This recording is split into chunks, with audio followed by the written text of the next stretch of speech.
climate change so far has been net good. There's no evidence that something terrible will happen in 12 years if we do nothing. There's no guarantee something terrible won't happen. And we just have to get these public health people out of everything except the things they're good at. Universities are, as far as I'm concerned, I don't think their economic model is completely broken, and they don't have the kind of trust that they need to survive. Hello, I'm Fraser Myers, Deputy Editor of Spikes, and I'm absolutely thrilled to be joined down the line today by Aaron Brown. Aaron, welcome. Thank you. Thanks, and happy to be here, Fraser. Aaron, you're a mathematician, statistician. You've written a brilliant book called Wrong Number, and that's based on your brilliant web series with Reason, also called Wrong Number. You essentially take apart studies, look at dodgy statistics, and really skewer them in a way that I think a lot of people don't. I think a lot of people take statistics and numbers and are slightly overwhelmed by them and believe in whatever they say, no matter how outlandish the conclusions might be. So I'm really excited to drill down into some examples of bad and junk science with you today. Yeah, I would like to interject something here a bit, Fraser. Yeah, sure. That's true, or complimentary, but sure, I'll take it. A lot of people do that, right? And it's a crowded field, and we got people working on it and doing it. But I sort of distinguish myself. My brand is I try to tell people, you don't need a degree in statistics. You don't have to use a lot of advanced math. These numbers are just ridiculous, absurd on the face. And all you need is your common sense. And you can tell that these numbers are wrong. Great. And I'd like to get into some sort of specific examples with you a little bit. In Europe at the moment, we're experiencing something of a heat wave. And I think climate science is an area that people do feel slightly intimidated by. We're beaten over the head with the idea that the apocalypse is coming, that temperatures are soaring to such unprecedented degrees that we need only look out the window, we're often told, to see that the end of the world is nigh. You've produced some videos recently suggesting that climate change is real, but it's not quite the apocalypse that it's been made out to be. Is that a fair characterization? I would say it is a major uncertainty. There are some, catastrophic possibilities in the future, but it's a 50-year problem. It's not something we can do something about in the next year or two, and it's not something we have to do something about in the next year or two. And the kind of, rushed, expensive, top-down solutions that people plan are adding to the uncertainty and the risk. I might also add that the same people who tell you, oh, there's a heat wave, that proves it's right, are the same people who say, all those deniers are crazy because they say every cold year, is proof that it isn't happening. Okay, we're not talking about weather. Weather is a problem, and weather has always been a problem for humans. But nobody feels the global average temperature, and we're talking about tenths of a degree centigrade, which aren't going to kill anybody. So the long-term issue is that we could push things. Things could move into a disastrous era. But I point out, climate change so far has been net good. Warm times are better than cold times. Heat waves, sure, that's a problem. But we've gotten rid of much more than increased heat waves. The evidence for increased heat waves is pretty thin. It's probably happening, but it's not really clear. What's absolutely clear is we've virtually gotten rid of extreme cold, and extreme cold kills many more people than extreme heat. But yeah, so there's been more benefit than cost to date. Now, if temperatures keep increasing, that does turn around and that does become bad. And there are disaster possibilities like the Gulf Stream stopping, or other sort of catastrophic things that could happen. But again, it's a 50-year problem that we need to redesign the power grid. We need to get new technologies. The other thing I tell people, this is very important. I've been writing about this for 50 years. 50 years ago, I said this is a 100-year problem. And now I say it's a 50-year problem. And we've done enormous progress. That's what, a lot of the alarmists don't like to talk about. In the last 50 years, what we've done is we reduced the amount of energy it takes to generate $1 of real GDP by 60%. Okay, we need another 60%, right? We need to, energy is the real thing. CO2 is a problem, but it's not the most damaging problem or the most serious problem. The thing that really is important is we have to reduce total energy use. And we've been doing that, and we've been doing that while we've been taking the world out of poverty, while we've been having unprecedented levels of economic growth. So things are good. We're doing the right thing. We're on track, and as long as we don't screw it up by a lot of panic. Yeah. And you say it's a 50-year problem. We're often told that it's, we only have 12 years to solve this problem, or 100 months, or any other figure that, and then we'll reach a tipping point is often then the conclusion that comes after that. And it's too late. The world is in some sort of doom spiral. Does the science really bear that out? And, it's certainly a claim that's made in the media. Do scientists really believe that? And no, and the 12 years to climate disaster, that's that totally misinterpreted. And by the way, it was the author's fault it got misinterpreted. They wrote it in a way. All they were talking about is it was 12 years. 12 years until we get to 2 degrees centigrade, and not just we get to 2 degrees centigrade, that the human contribution is 2 degrees. So they're only talking about, they're not talking about how much warming is going to happen. They're talking about whose fault it is. But I do want to, this is very important. People have to understand this. There's no evidence that something terrible will happen in 12 years if we do nothing. There's no guarantee something terrible won't happen if we don't do anything in 12 years. We could hit a tipping point. And this is what bothers me is you've got sort of some people yelling, we have to do things or we're all going to die in 12 years. And we have other people saying, nah, we don't have to do anything. There's no, big risk. It's all a hoax or something like that. Yeah. But it's not only climate. Listen, we could get hit by an asteroid. We could have a global pandemic. And these are serious things that we should be working on. We could have a supervolcano. We could have massive earthquakes. There are all kinds of things that could wipe out most or all of the people on the earth. And we really should be seriously looking at all of them and taking sensible precautions. But instead, we focus on one or two. I call it sort of Hollywood risk management. Whenever Hollywood puts in a disaster movie, you put billions of dollars, trillions of dollars, and enormous regulation to combat that one specific thing. The one thing we know is the disaster that gets us won't be the one we expected. So, so the sensible thing is, okay, work on general things that are going to help us in lots of situations, and sensible common sense things, technology improvement. The biggest thing we can do is economic growth. If we have economic growth, we have resources to take care of things. We have innovation. We have the ability to do things. But a lot of the alarmist proposals mean slashing economic growth, which, gets rid of our capacity to deal with these things. That's much more important. Whether or not humans survive is going to have a lot more to do with whether we have the capacity to deal with what happens than avoiding anything bad happening to us. Absolutely. And before we move on from climate, I do want to ask about the rat apocalypse. A lot of people may have seen the warnings that the only thing climate change is good for is for rats, and our cities are going to be overwhelmed with these creatures. Where does that come from, and is there any basis in truth in that? Well, the first thing is it's good news because rats and people share almost identical climate optimums. So anything that's good for rats is good for people. That's why there's so many rats around people. Also, because we don't secure our garbage well.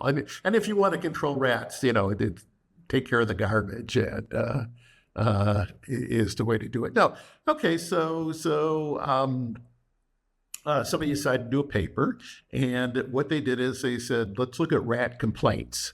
Well, the trouble is rat complaints are a very poor indicator of how many rats there are. Places that are overrun with rats, people don't call the city to complain because, there's rats all the time. You get one rat in an area where people don't see rats, especially a wealthy area, and you get 50 calls to the rat complaint line. But here's the other thing, though.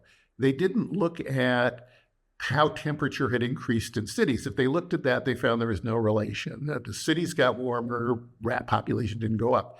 They looked at how much the city had warmed since 1900. So their theory is rats somehow remember the temperature in 1900, and if temperature today is higher, then they start, going out and terrorizing the residents. Also, they didn't look at how temperatures went up in the city where the rats were. They looked at the entire region, like the entire country of Japan, for example, to look at rat complaints in Tokyo. Well, the fact is, rat complaints don't have much to do with the number of rats, and the increase in temperature since 1900 is totally irrelevant to this. But yet, it makes a nice headline, makes a nice clickbait, and it's kind of scary, right? That the rats will take over. Everybody see the movie Willard and Ben, and maybe you haven't, but if you have, those are pretty scary movies. Yeah, fair enough. One thing I wanted to ask you about, a really shocking figure that people may have seen, is this idea that USAID has saved 90 million lives. Now, the corollary to that, I assume, is that Donald Trump and Elon Musk's cut to USAID is going to cost 90 million lives, or at least that's what we're expected to infer. I'm sure foreign aid can do some good, but can it really do that much good? Or is this just another zombie statistic? Yeah. Actually, the authors who had the 92 million lives saved, that's from 2001 to 2021, projected that the cuts would cost 14 million lives in the next 10 years. Or I'm sorry, I don't remember if that's the next 5 or 10 years, but it's 14 million lives is what they do. Yeah. Okay. It's a ridiculous number. And I think when most people read a number like 92 million, they just think big number. But, you put on your hat a little bit, and they could have said 9 million, they could have said 900 million, it would have been the same thing. But I'm a numbers guy, and I think, okay, the total decline in global mortality over the period was 79 million. Right. If the world death rate in 2001 had stayed the same, 79 more billion people would have died in the 21 years they studied. So they say USAID saved 114% of all the lives saved by everything. Okay, so USAID is about a sixth of all global government foreign aid. Private foreign aid is bigger than government foreign aid. So all of those things were killing people, right, for USAID to save. Also, we had an enormous increase in global GDP. We had advances in medicine. We had, we got the AIDS treatments. We got mosquito blankets out there. We got malarial treatments. We got all kinds of these other things that are reducing global mortality. And somehow USAID was the only thing that was doing any good for this. We've also seen, by the way, we don't have a lot of data, but since the USAID cut, the one data we have data for Egypt.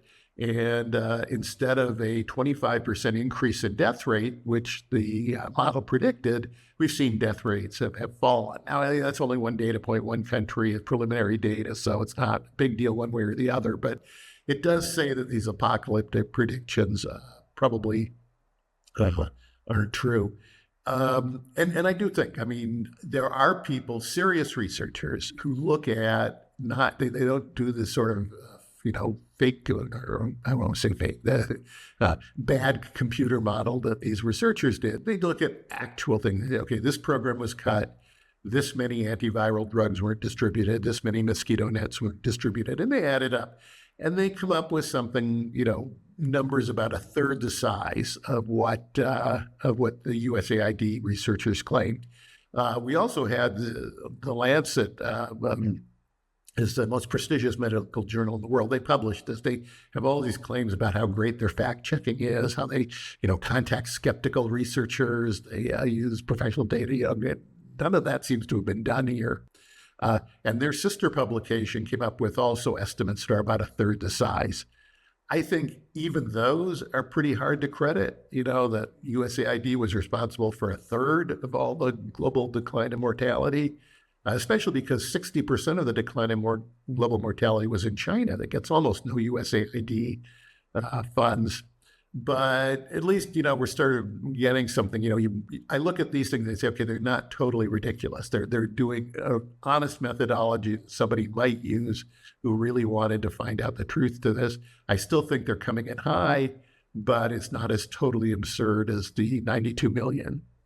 Yeah. And should we talk a bit about public health, because that does also seem like an area where statistics can be misused. I mean, you did an excellent piece on vaping, and it seemed to be taken as read as the consensus that vaping is preferable to smoking. That actually vaping is a good thing to promote if we want to help people quit smoking, which we do know causes cancer now. I think it's fair to say.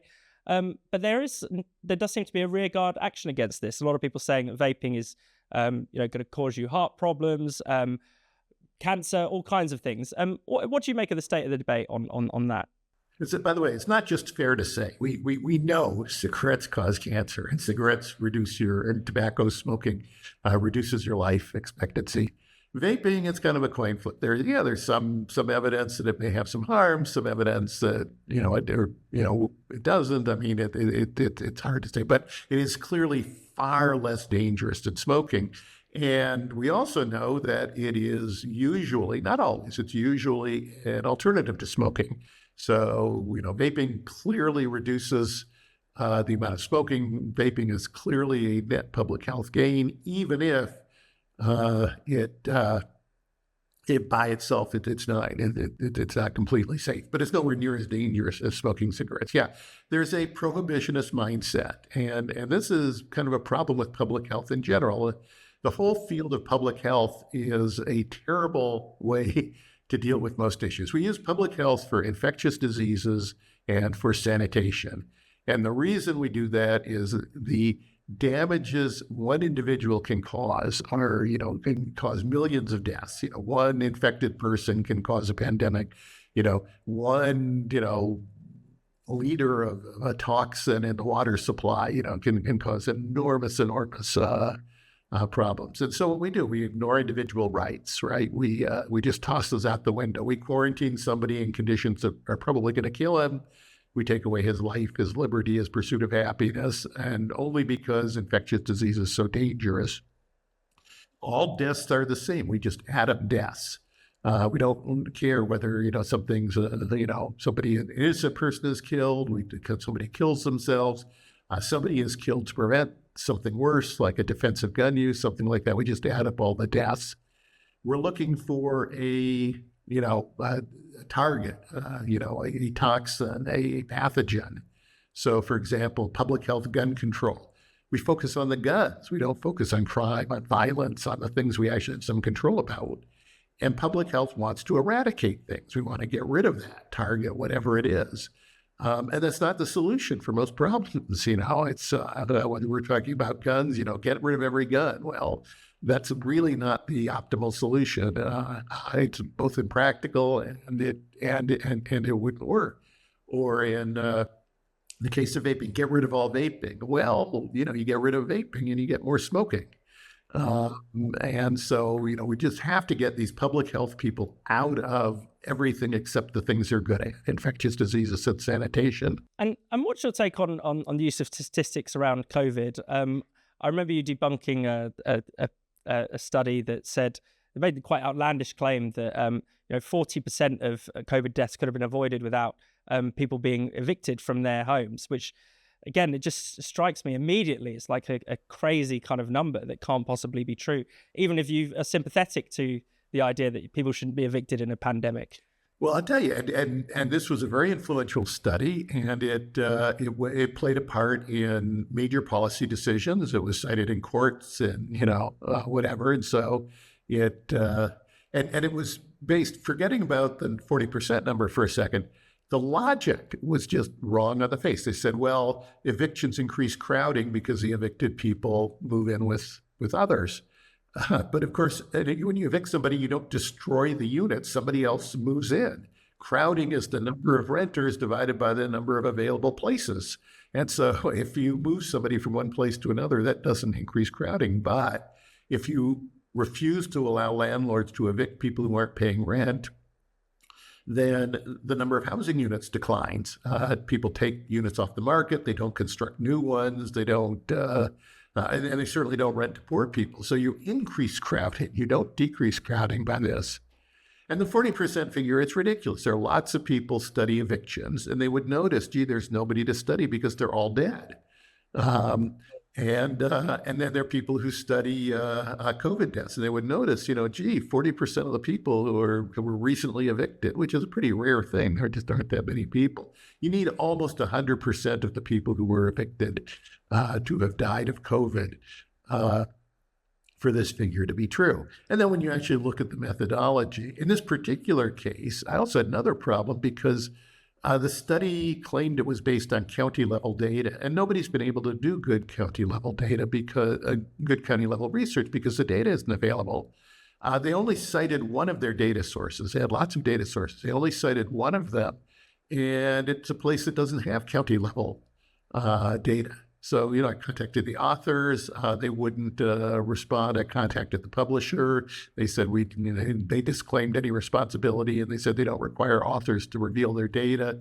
I contacted the university. It was Duke University, which has had some major problems. They had some big lawsuits for protecting bad researchers. They put up part of the court settlement. They put up an Office of Scientific Integrity. No response from anybody. So here's a major study influencing legislation and influencing court decisions. The authors won't tell anybody where they got their data, and where the one place they do claim they got it, it doesn't exist. And the result is clearly ridiculous on its face. There's also a lot of statistical problems I had with it, but those were pretty minor compared to all the other stuff. Yeah, and another area in the UK where it seems to be based on the idea that there's lots of studies confirming it, is we've banned social media for under 16s, or in the process of doing that. It's now stated as fact that using social media is going to give teenagers depression. It means they can't concentrate, all kinds of terrible things. They have no social skills anymore. Maybe they don't have very good social skills, but I don't know whether that's to do with social media. And this is now essentially been taken up by governments. Like your eviction example. What do the data actually say about social media? Is it anything like as bad as what is being claimed? Well, like climate change, there is a real issue here. We did this enormous experiment. We totally changed childhood socialization over the last 2 decades or so, and for everybody all over the world. And it was this enormous experiment. We have no idea what the effect is going to be. And I tend to think, look, it's going to be different, but it was going to be different anything, whatever we did. And we did see, and this is the one sort of piece of evidence that we do see there have been increasing diagnoses of clinical depression, especially among teenage girls, but to some extent among boys as well.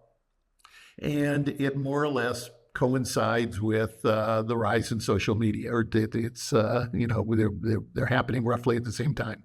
So there's certainly reason to think there might be something wrong here. Personally, most of the research on it is complete junk. However, if you want to study this issue, you have to go talk to depressed teenage girls, and you have to figure out, okay, why are you depressed? What kind of depression do you have? When did it start? How much social media did you use? Did your social media habits differ from, the girl sitting next to you in class who didn't get depressed and whatever? So this is the kind of serious research. It is being done, but it's slow and it's not very glamorous, and it doesn't give great headlines.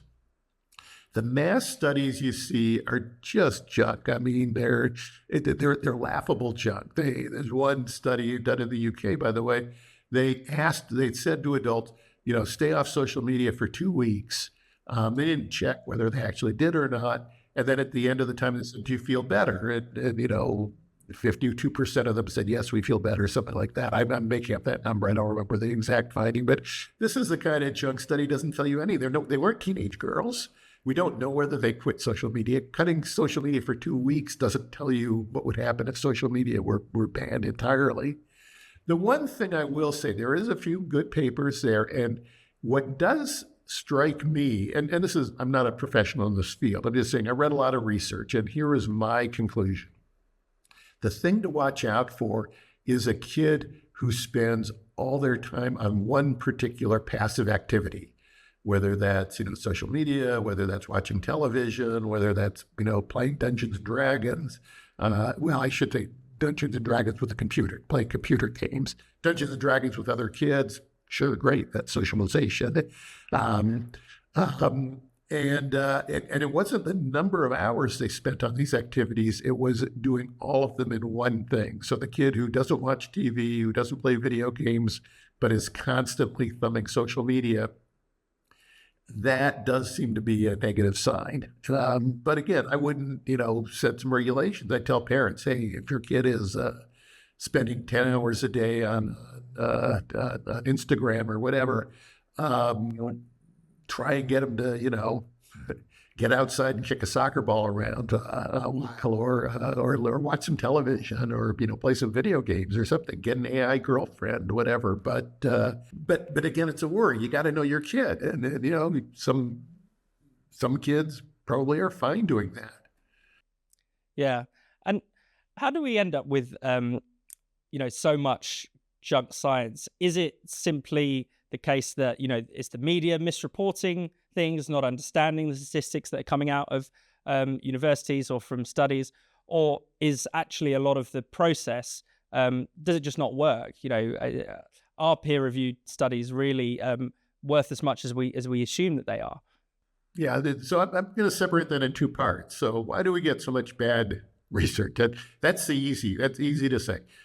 Academic careers require people to publish.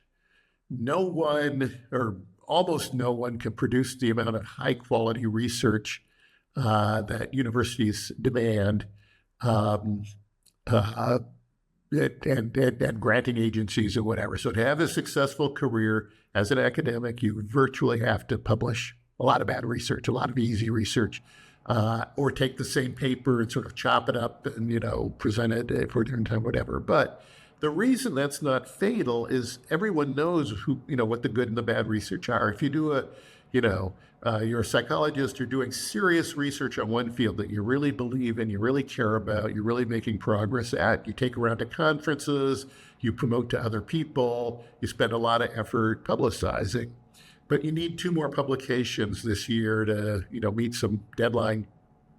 So you pull your freshman, psychology class and ask them 10 questions and glom them some kind of silly paper based on that. And you publish it, but you never tell anybody about it. You don't present it at conferences. You don't boast about it. You don't put it in your books, whatever. So it just sort of lies there. So that's a waste of money and time, but it doesn't do a lot of damage. It doesn't do any damage to science. That's why science can advance. And people who never do good research, everybody knows their research is junk. Yeah, they managed to get published somehow, but nobody takes it seriously. Why do media, politicians, legislators, judges, and courts? Why do they take some of this junk seriously? And my personal answer, I don't know. I'm not a psychologist. I'm not a sociologist, whatever. I don't know why people do it. It is some sort of tribal effect. A guy named David Zweig wrote a very good book, An Abundance of Caution, and it was specifically about COVID school closures in the U.S. But he really went into that aspect of it. Why did everybody in the U.S. throw out the good research and focus on the bad research for this particular issue? My hope is that by getting people more skeptical, you just say, well, look, apply some common sense to these things, we can dampen. It's not going to end it. There'll still be plenty of bad research. There will still be media companies that publicize the bad research to get clicks. There still will be politicians who grab a piece of bad research because it makes a nice campaign slogan or something like that. There'll be judges who make bad decisions. But if we can get people a little more skeptical, to me, it's like, a little bit of light rain over a forest fire. Maybe we can slightly dampen the spread of this stuff. Maybe we can slow it down a little bit. A few more people saying, no, that can't be true.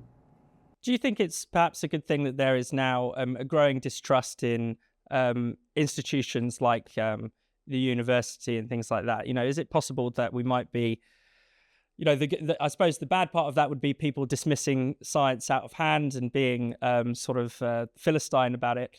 But maybe there's a positive that, we might see a democratization of science and knowledge. And as you say, perhaps people being a bit more skeptical about what they read from supposedly trusted institutions.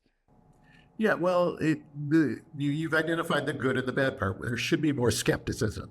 Universities are gone, by the way, as far as I'm concerned. I don't think their economic model is completely broken, and they don't have the kind of trust that they need to survive. And so something has to come up and replace that.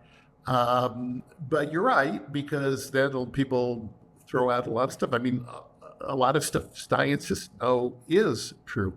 I'll even give, this isn't always completely reliable, but generally speaking, except for the worst fields, the stuff that actually makes it into textbooks is usually 80% good, 80% solid, when it really gets to the textbook. If you read, random working papers posted on the internet, there's a huge number of bad research in that, especially anything has got a partisan spin or has a, clickbait kind of title. But the process of science is not broken. Things filter up, and most of the time, in most fields, you can find the good stuff. But again, not in partisan fields.